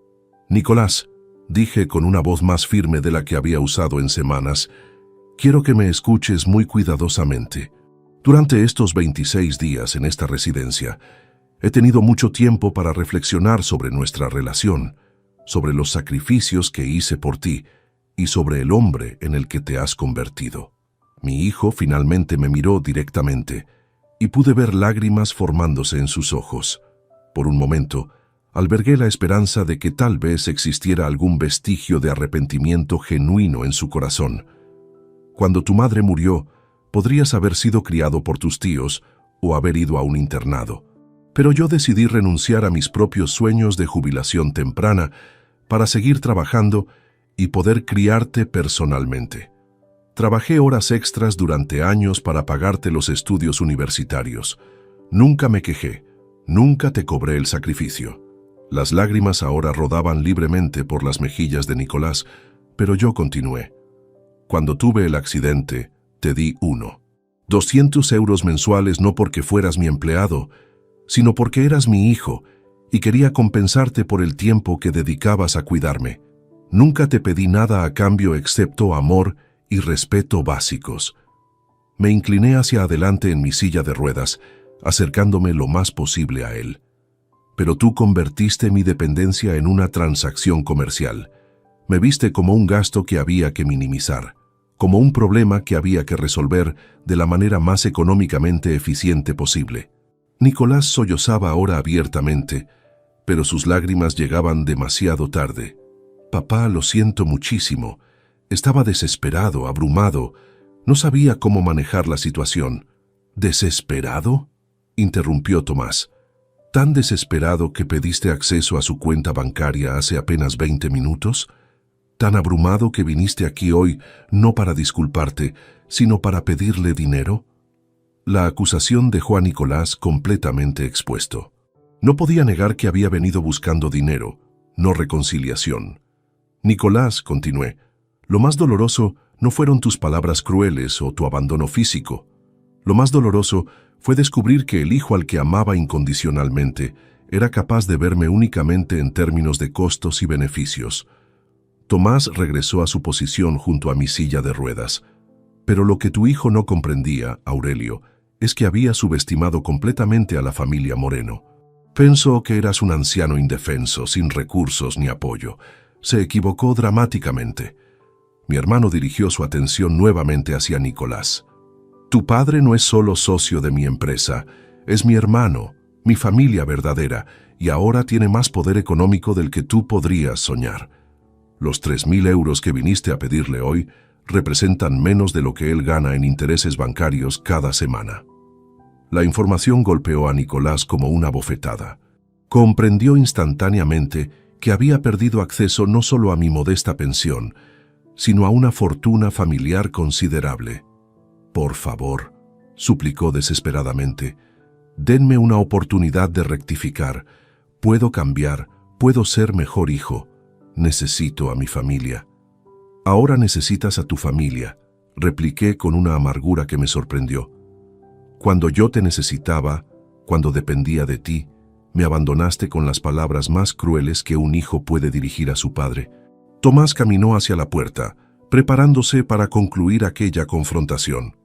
Nicolás, has perdido el derecho a llamarte miembro de la familia Moreno.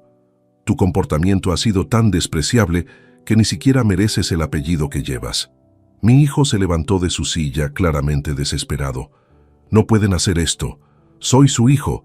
Tengo derechos. Tenías derechos, corregí. Los perdiste el día que decidiste que yo era una carga de la que había que deshacerse. Las acciones tienen consecuencias, Nicolás, y las tuyas acaban de alcanzarte. Tomás abrió la puerta y se hizo a un lado. Esta conversación ha terminado. Te sugiero que busques la salida y reflexiones profundamente sobre las decisiones que te han llevado hasta aquí. Nicolás salió de la sala tambaleándose, completamente destruido por el peso de las consecuencias de sus acciones. Cuando sus pasos se perdieron por el pasillo, Tomás cerró la puerta y regresó junto a mí. ¿Cómo te sientes, hermano? Triste, aliviado y extrañamente en paz, respondí honestamente. Por primera vez en meses, siento que he recuperado mi dignidad. La justicia a veces llega tarde, pero siempre llega para quienes saben esperar el momento correcto. Esa tarde, mientras organizaba mis pertenencias para la mudanza definitiva a Villanueva del Río, comprendí que había cerrado para siempre un capítulo doloroso de mi vida. El hijo que había criado con amor se había revelado indigno de ese amor, pero había encontrado en mi hermano la familia verdadera que merecía. Las consecuencias que le había advertido a Nicolás finalmente se habían materializado, y yo había dejado de ser una víctima para convertirme en el arquitecto de mi propia justicia. Los días posteriores a la confrontación con Nicolás transcurrieron con una velocidad inusual, como si el universo hubiera decidido acelerar mi transición hacia una nueva vida. El 15 de febrero, exactamente un mes después de mi abandono, Roberto me acompañó durante mi última mañana en la residencia San Rafael. Había llegado el momento de cerrar definitivamente este capítulo de humillación y comenzar mi renacimiento en Villanueva del Río. Mientras empaquetaba mis pocas pertenencias personales, Tomás Ruiz, mi compañero de habitación, observaba con una mezcla de alegría y melancolía. Durante estas semanas, habíamos desarrollado una amistad genuina basada en largas conversaciones nocturnas sobre nuestras vidas pasadas y nuestras esperanzas futuras. Don Aurelio, me alegro enormemente por usted, pero voy a extrañar nuestras charlas, me confesó mientras me ayudaba a doblar mis camisas. En 2 años aquí, nunca había visto a alguien transformar tan completamente su destino.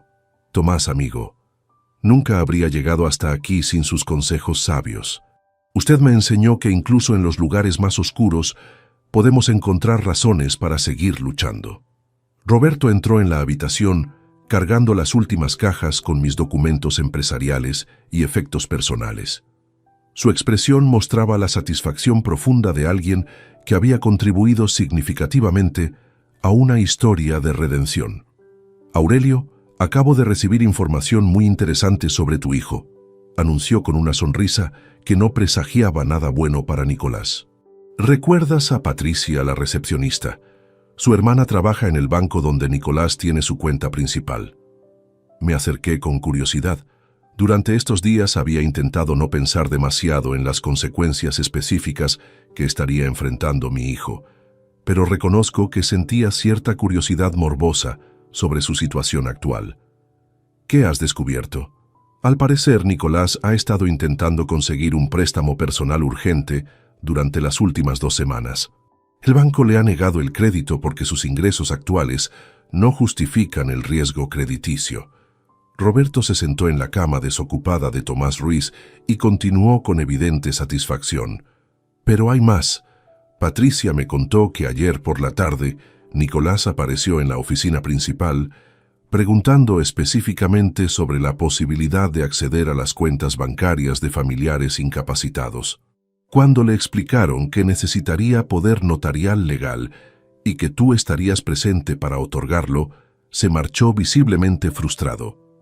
La información me confirmó que Nicolás seguía viendo nuestra relación únicamente en términos financieros, incluso después de la humillante confrontación del día anterior. ¿Has sabido algo más sobre su situación laboral? Sí, y aquí viene lo interesante. Tu hijo pidió un adelanto salarial en su empresa de seguros, alegando emergencia familiar. Cuando su jefe le preguntó detalles específicos, Nicolás inventó una historia sobre gastos médicos urgentes tuyos. Roberto hizo una pausa dramática. El problema es que su jefe, un tal señor Fernández, conoce personalmente al director médico de esta residencia. Cuando verificó la historia de Nicolás, descubrió que todo era mentira. Resulta que tu hijo ha estado usando tu supuesta enfermedad para justificar ausencias laborales y solicitudes de dinero durante meses. La revelación me dejó simultáneamente indignado y triste. La capacidad manipulativa de Nicolás había alcanzado niveles que yo no había imaginado. ¿Y qué pasó cuando el jefe descubrió las mentiras? Nicolás fue despedido inmediatamente. Aparentemente, el señor Fernández le dijo que no podía mantener empleado a alguien capaz de mentir tan descaradamente sobre asuntos familiares serios.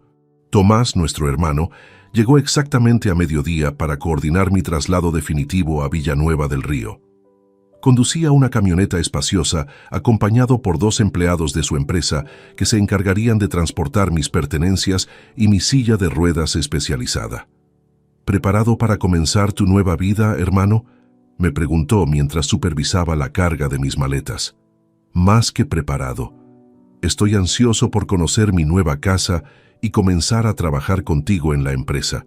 Durante el trayecto hacia Villanueva del Río, Tomás me puso al corriente de las últimas novedades empresariales y me explicó detalladamente cuáles serían mis responsabilidades como socio. La perspectiva de sentirme útil nuevamente, de contribuir con mi experiencia constructiva a proyectos significativos, me llenaba de una energía que no había sentido en años. Aurelio, hay algo más que debo contarte sobre Nicolás, dijo Tomás mientras conducíamos por la autopista. Ayer por la noche recibí una llamada suya. Duró casi 45 minutos. ¿Qué quería? Principalmente suplicar. Me pidió perdón repetidamente. Intentó justificar sus acciones alegando estrés y problemas económicos, y finalmente me rogó que reconsiderase la decisión de incluirte como socio de la empresa. La petición me pareció tan absurda como predecible. ¿Qué le respondiste? Le expliqué muy claramente que su comportamiento había sido imperdonable y que las consecuencias de abandonar familia no se podían revertir con súplicas tardías. También le informé que había perdido cualquier posibilidad futura de herencia familiar. Tomás redujo la velocidad al acercarnos a una zona de obras en la carretera. Pero la conversación se puso realmente interesante cuando comenzó a amenazarme. Me dijo que tenía derechos legales como hijo único, que podía impugnar judicialmente tu capacidad mental para tomar decisiones empresariales.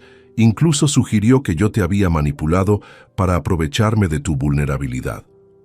¿Amenazó con demandarte? Exactamente. Le respondí que sería bienvenida a cualquier investigación legal porque tenemos documentación completa de todo el proceso.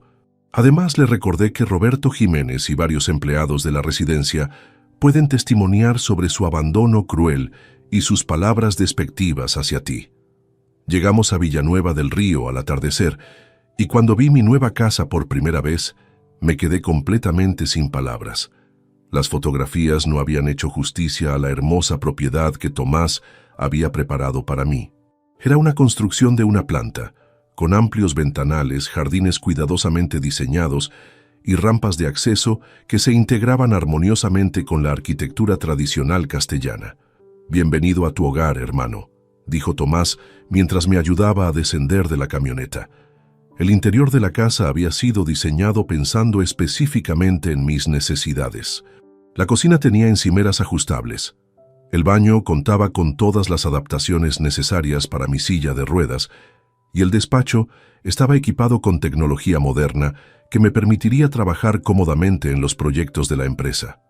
Esa primera noche en mi nueva casa, mientras cenábamos en el comedor que daba al jardín iluminado, Tomás me informó sobre las últimas consecuencias que había enfrentado Nicolás. «Esta mañana recibí una llamada del propietario del apartamento donde vivía tu hijo. Al parecer, Nicolás le debe 3 meses de alquiler y ayer recibió una orden de desalojo». ¿3 meses? Pero si él vivía en nuestra casa familiar, aparentemente vendió la casa hace 2 meses sin decírtelo. Usó tu incapacidad temporal para falsificar documentos de poder notarial y completó la venta mientras tú estabas en la residencia. La revelación me golpeó como un martillo. Mi casa, el hogar donde había vivido con Carmen durante 30 años, donde había criado a Nicolás, había sido vendida a mis espaldas. ¿Eso es legal? Absolutamente no. Es fraude documental y apropiación indebida. Mi abogado, Carlos Mendoza, ya ha iniciado acciones legales para anular la venta y procesar penalmente a Nicolás. Tomás sirvió más vino en nuestras copas antes de continuar. Pero aquí viene lo más interesante. Nicolás gastó todo el dinero de la venta de la casa, aproximadamente 180.000 euros, en apenas 6 semanas.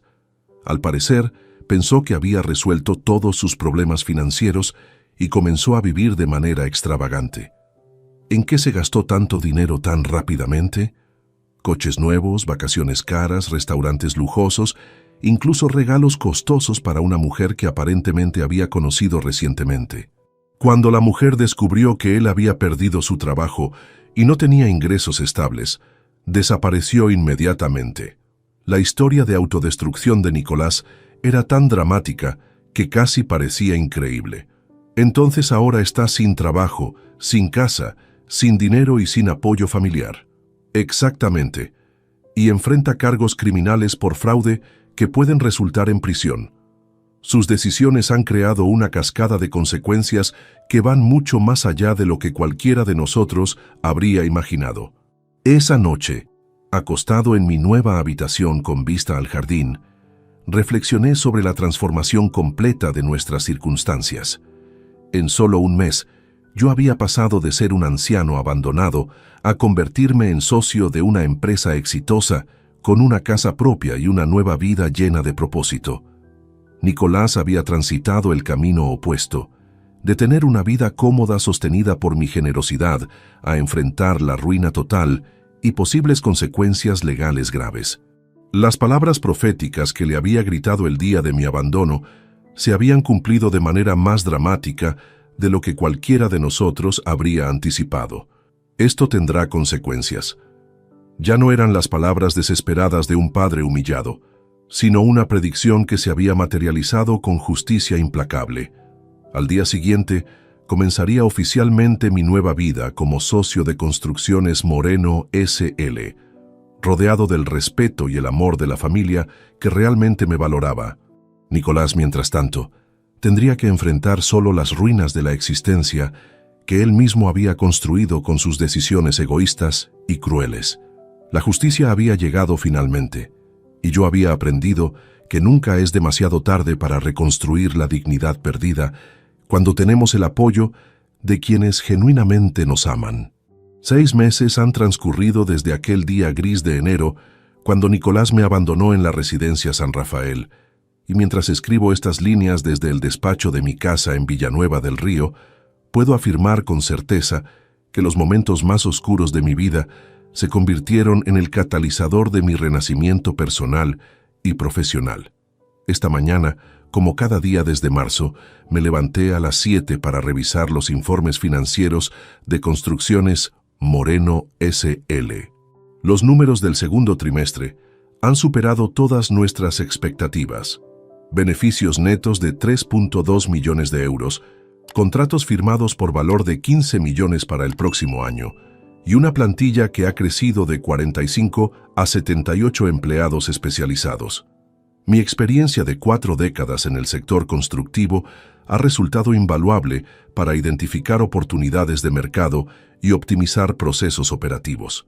Tomás y yo desayunamos juntos cada mañana en el jardín de mi casa, planificando las actividades del día, mientras contemplamos los viñedos que se extienden hacia las colinas circundantes. Nuestra colaboración empresarial ha evolucionado hacia una sociedad perfectamente complementaria. Él aporta su visión estratégica y conocimiento del mercado actual, mientras yo contribuyo con experiencia práctica y relaciones cultivadas durante décadas de trabajo manual. Aurelio, el alcalde de Sigüenza, quiere reunirse con nosotros la próxima semana, me informó Tomás esta mañana mientras revisábamos las propuestas para el proyecto de rehabilitación del casco histórico. Están interesados en nuestro enfoque de construcción sostenible adaptada al patrimonio arquitectónico. Perfecto. He estado estudiando los planos originales del siglo XVI que conservan en el archivo municipal. Creo que podemos integrar tecnología moderna manteniendo la estética tradicional. Estas conversaciones profesionales me llenan de una satisfacción que no había experimentado durante mis años de jubilación forzosa. A los 75 años, he descubierto que el retiro del trabajo no debe significar retiro de la vida productiva. Mi rutina diaria incluye 2 horas matutinas dedicadas a proyectos empresariales, 1 hora de fisioterapia con el especialista que Tomás contrató para ayudarme a mantener la movilidad, almuerzo con los amigos de la infancia que he reencontrado en el pueblo, y tardes dedicadas a la lectura y correspondencia con otros empresarios del sector. Los domingos, Tomás y yo visitamos la residencia San Rafael para almorzar con Roberto Jiménez y algunos de los residentes que conocí durante mi estancia allí. Estas visitas han evolucionado hacia un proyecto benéfico formal. Hemos establecido el Fondo Moreno para la Dignidad Geriátrica, que financia mejoras en las instalaciones y actividades recreativas para ancianos abandonados por sus familias. Don Aurelio, cada vez que lo veo llegar los domingos, me acuerdo de que los finales felices existen incluso para personas de nuestra edad. Me comentó hace poco Tomás Ruiz, mi antiguo compañero de habitación, quien ahora coordina las actividades artísticas financiadas por nuestro fondo. Estas palabras me emocionaron profundamente, porque reflejaban exactamente lo que yo había necesitado escuchar durante aquellos días oscuros de enero, que nunca es demasiado tarde para reescribir el guión de nuestra propia historia. Sobre Nicolás, las noticias que llegan esporádicamente pintan un cuadro de autodestrucción progresiva que me genera sentimientos contradictorios. El proceso judicial por fraude documental y apropiación indebida de la casa familiar ha resultado en una condena de 18 meses de prisión, aunque por ser delincuente primario, está cumpliendo la pena en régimen de libertad condicional bajo supervisión judicial. Carlos Mendoza, nuestro abogado, me informó la semana pasada que Nicolás ha intentado contactarme en múltiples ocasiones a través de diferentes intermediarios, incluyendo antiguos vecinos, compañeros de trabajo y hasta el párroco de nuestra antigua parroquia en Madrid. Todos han recibido la misma respuesta. No tengo interés en restablecer contacto con alguien que demostró ser capaz de abandonarme cuando más vulnerable me encontraba. Tu hijo está trabajando como peón de construcción en una empresa pequeña de Getafe, me contó Carlos durante nuestra reunión mensual para revisar asuntos legales. Gana 900 euros al mes y vive en una habitación alquilada. Aparentemente, ha intentado conseguir trabajos mejor remunerados, pero las referencias laborales negativas de su anterior empresa de seguros le complican las oportunidades. La información me genera tristeza, pero no arrepentimiento. Las consecuencias que Nicolás enfrenta son resultado directo de decisiones que tomó libremente cuando calculó que abandonarme representaría beneficio económico sin repercusiones significativas. Lo que más me tranquiliza es haber comprendido que el amor filial genuino no se puede forzar ni comprar. Durante décadas, intenté ganarme el afecto de Nicolás a través de sacrificios financieros y concesiones emocionales, pero nunca conseguí despertar en él la reciprocidad natural que caracteriza las relaciones familiares saludables. En contraste, la generosidad y lealtad que Tomás me ha demostrado durante estos meses surge espontáneamente del vínculo fraternal que habíamos descuidado, pero nunca perdido realmente. Nuestra colaboración empresarial ha fortalecido una relación que trasciende obligaciones familiares para convertirse en partnership basado en respeto mutuo y valores compartidos. Ayer recibí una carta manuscrita de Montserrat López Torres, la cuidadora que Nicolás había contratado durante mis últimos meses en Madrid. Actualmente trabaja con una familia en Barcelona, pero me escribió para expresar su alegría por mi recuperación y contarme que había seguido mi historia a través de Roberto, quien mantiene contacto con muchas personas de mi pasado. Don Aurelio, escribía Montserrat, durante los meses que trabajé cuidándolo, siempre supe que usted era una persona especial. Su paciencia, gentileza y dignidad, incluso en momentos difíciles, me enseñaron mucho sobre envejecimiento gracioso. Me alegra enormemente saber que ha encontrado la familia que realmente merece. Estas palabras me recordaron que incluso durante mis peores momentos, cuando me sentía como una carga inútil, había personas que reconocían mi valor humano independientemente de mi situación física o económica. Esta tarde, mientras terminaba de revisar los contratos para nuestro próximo proyecto en Cuenca, sonó el teléfono de mi despacho. La llamada provenía de un número desconocido, pero cuando respondí, reconocí inmediatamente la voz quebrada de Nicolás. «Papá, por favor, no cuelgues. Solo necesito 5 minutos para explicarte». Colgué inmediatamente, no por crueldad, sino por autoprotección emocional. He invertido demasiado esfuerzo en reconstruir mi vida como para permitir que manipulaciones tardías comprometan la paz interior que he conseguido. Algunos podrían considerar mi actitud inflexible o rencorosa, pero yo la veo como autorrespeto necesario. Durante 74 años de mi vida, prioricé las necesidades y comodidad de otros por encima de mi propia dignidad. A los 75, finalmente he aprendido que el perdón genuino no requiere reconciliación con quienes han demostrado ser incapaces de valorar lo que se les ofrece. Esta noche, Tomás y yo cenaremos en el restaurante Los Olivos, junto con Joaquín Herrera y Mercedes Vázquez, amigos de la infancia que han enriquecido enormemente mi nueva vida social. Joaquín dirigió durante 30 años la cooperativa agrícola local, mientras Mercedes fue maestra de escuela hasta su jubilación.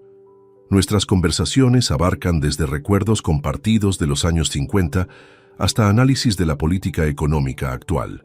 Aurelio, eres la prueba viviente de que nunca es demasiado tarde para cambiar de vida, me comentó Mercedes la semana pasada durante una de nuestras tertulias vespertinas. Has transformado una traición familiar en oportunidad de crecimiento personal. Sus palabras encapsulan perfectamente la lección más importante que he extraído de esta experiencia.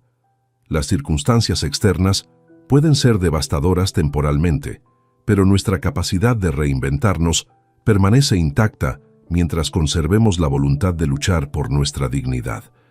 Al cerrar este relato, quiero dirigirme directamente a quienes puedan encontrarse en situaciones similares de abandono o traición familiar. El dolor que experimentamos cuando las personas que más amamos nos fallan puede parecer insuperable, pero también puede convertirse en el combustible necesario para reconstruir nuestras vidas sobre fundamentos más sólidos. No permitan que la crueldad ajena defina su valor personal. No acepten que la edad o las limitaciones físicas los conviertan en víctimas pasivas de las circunstancias. Busquen a las personas que los valoran genuinamente. Cultiven relaciones basadas en respeto mutuo Y nunca subestimen su capacidad para escribir nuevos capítulos en sus propias historias. Las consecuencias que le advertía Nicolás aquel día de enero no fueron amenazas vacías, sino profecías que se cumplieron porque él subestimó la fuerza interior de un hombre que había construido una vida entera con sus propias manos. Hoy, a los 75 años, soy más próspero, más respetado y más feliz de lo que había sido en décadas.